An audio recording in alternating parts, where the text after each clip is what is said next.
bu ummatning ichida, ummatu Muhammadiyaning ichidagi har bitta kishi Alloh taoloni yaxshi ko'raman deydi. Bu namoz o'qiydimi, o'qimaydimi, aroq ichadimi, aroq ichmaydimi, la ilaha illalloh Muhammad rasululloh dedimi, hammasi Allohni yaxshi ko'raman deydi. Lekin Alloh taolo ana shu o'ziga bo'lgan muhabbatni bandalar isbot qilishini talab qilgan. Biz isbotlashimiz kerak. U isbot nima? Alloh taolo aytadi: Astagfirullah, qul in kuntum tuhibbunalloha fattabi'uni yuhibbukumullohu va yaghfir lakum zunubakum vallohu g'afurur rahim. Mana shu oyat siz bilan bizdan isbotni talab qilyapti. Ayting ey Muhammad sallallohu alayhi vasallam, agar sizlar musulmonlar Allohni sevsangiz, Allohni yaxshi ko'rsangiz, menga ergashinglar. Shunaqa deb ayting. Shunda Alloh sizlarni sevadi va gunohlaringizni mag'firat qiladi. Alloh gunohlarni mag'firat qiluvchi mehribondir. Tushunalingmi? Allohni yaxshi ko'ramaymiz degan da'voyimiz bo'lsa, Muhammad alayhisolamga ergashishimiz kerak. Aks holda bizni Allohga bo'lgan muhabbatimiz yolg'on bo'ladi va Allohning bizga ham bo'lgan muhabbati bo'lmaydi. Shu sababdan bu ummat kishilar ikkiga bo'lindi. Sunnatga ergashadiganlar va bid'atni joriy qiladigan bid'atchilar. Bid'atchilar kimlar? Alloh taologa yaqin bo'laman deydi, Rasululloh sollallohu alayhi vasallamning sunnatidan boshqa yo'l bilan. Payg'ambarimiz ko'rsatmagan ishlarni qiladi-da, shu bilan Allohga yaqin bo'laman deydi. Payg'ambarimiz sollallohu alayhi vasallam aytadilar, Buxoriydan keltirilgan hadisda: "Kullu ummati yadkhulunal jannata illa man aba." Meni ummatimdan har biri jannatga kiradi. Faqat bosh tortganlar kirmaydi.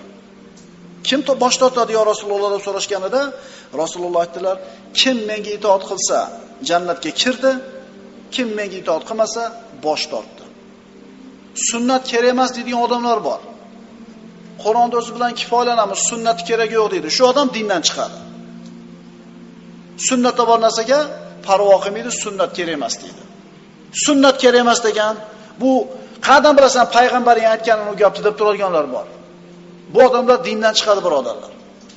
Shuning uchun sunnatga ergashishlik siz bilan bizni yelkamizdagi birodarlar shart ish. Modomiki Alloh taologa muhabbatimiz chin bo'ladigan bo'lsa. Man yuti'ir rasula faqat ata Alloh va man tawalla fama arsalnaka alayhim hafiza. Alloh taolo aytadi Niso surasida, kimki payg'ambarga itoat etsa, demak Allohga itoat etibdi. Bizga Qur'onda o'zi yetadi deyotgan odam shu oyatni eshitsin. Muhammad payg'ambar nimani bergan bo'lsa olinglar, nimadan qaytargan bo'lsa qaytinglar. Laqad kana lakum fi rasulillahi uswatun hasana.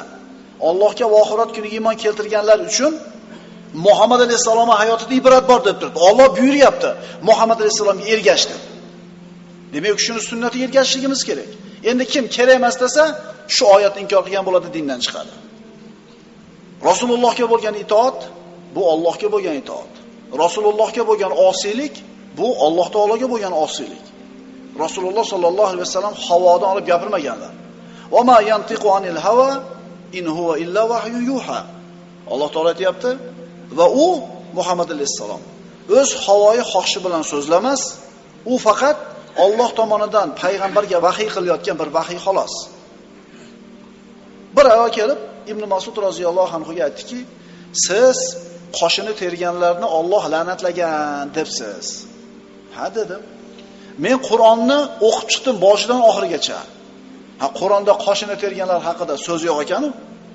Hozirgi gapda Ibn Mas'ud aytdi, Qur'oni Karimda "Va ma atakumur rasulu fakhuzuhu va ma nahakum anhu fantahu" oyatini topdingizmi dedi.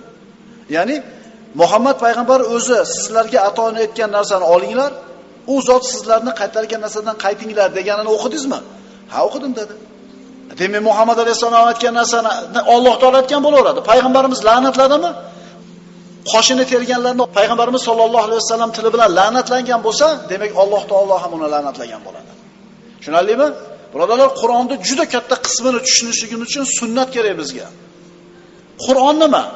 Qur'on bizi dasturul amal bo'lsa, sunnat uni sharhi. Ro'zani fiqhi, hajni fiqhi Qur'onda aytilmagan, umumiy aytib qo'yilgan. Haj qilinglar, ro'za tutinglar, zakot beringlar deb. Tushunyapsizmi endi? Qur'onni sharhlab beradi bizga sunnat.